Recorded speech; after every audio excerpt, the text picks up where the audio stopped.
आप लोगों ने कभी सोचा है कि सोसाइटी कोलैप्स क्यों नहीं होती, ठप क्यों नहीं हो जाती? सोसाइटी में सब कुछ ऐसा क्यों है? फूल खिले हैं गुलशन गुलशन, ऐसा क्यों होता है सोसाइटी में?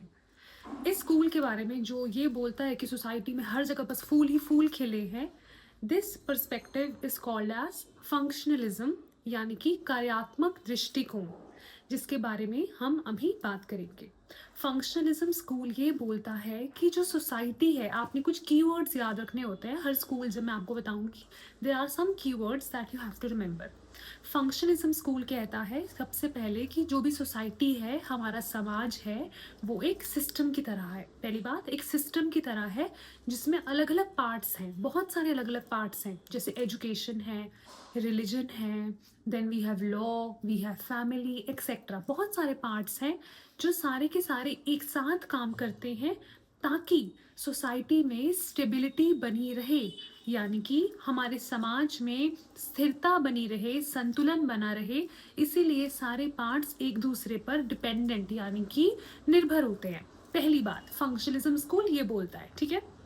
सेकंड थिंग, फंक्शनलिज्म स्कूल को अक्सर एक ह्यूमन बॉडी के साथ कंपेयर किया जाता है। जिस तरह से आपकी ह्यूमन बॉडी में अलग अलग पार्ट्स हैं, we have hands, we have brain, we have heart, हमारे पास अलग अलग पूरे मतलब शरीर में अलग अलग अंग हैं, और ये सारे के सारे पार्ट्स एक दूसरे पे डिपेंडेंट है, तभी हमारा ह्यूमन बॉडी ढंग से काम करता है। उसी तरीके से फंक्शनलिस्ट कहते हैं कि जो सोसाइटी है उसमें अलग अलग पार्ट्स हैं, सोसाइटी तभी अच्छे से काम करेगी जब सोसाइटी का हर एक पार्ट अच्छे से काम करेगा।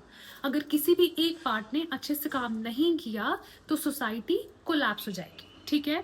फॉर एग्जाम्पल, अगर एजुकेशन सिस्टम है तो एजुकेशन सिस्टम बच्चों को पंक्चुअलिटी सिखाता है, बच्चों को ओबीडियंस सिखाता है, ताकि कल को जब वो इस समाज में जाएं तब वो इजीली सोसाइटी में फिट हो सकें। अगर एजुकेशन का काम अच्छे से नहीं होगा, अगर रिलीजन अपना काम अच्छे से नहीं करेगा, अगर फॉर एग्जाम्पल लॉ अपना काम अच्छे से नहीं करेगा, तो सोसाइटी में तो कोई भी कानून ही नहीं होंगे, लोग मतलब कोई रूल्स ही नहीं फॉलो करेंगे। Therefore, सोसाइटी को पूरा अच्छे से चलने के लिए it is very important all the parts work together, first thing. Second thing, and इसके कुछ इंपॉर्टेंट थिंकर्स हैं, जैसे we have August Comte, we have Emile Durkheim, we have Talcott Parsons, ये कुछ इंपॉर्टेंट थिंकर्स हैं। और एक लास्ट चीज़ जो आपने याद रखनी है कि फंक्शनलिज्म स्कूल का एक क्रिटिसिज्म होता है कि सोसाइटी में सब कुछ फूल खिले हैं गुलशन गुलशन नहीं है, सोसाइटी में सब कुछ इतना अच्छा नहीं है।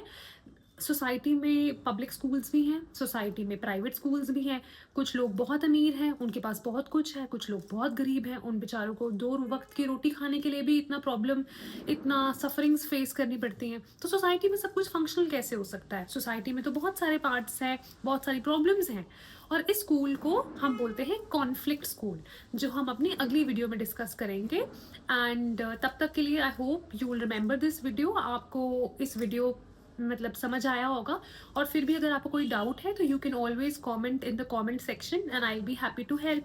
Thank you.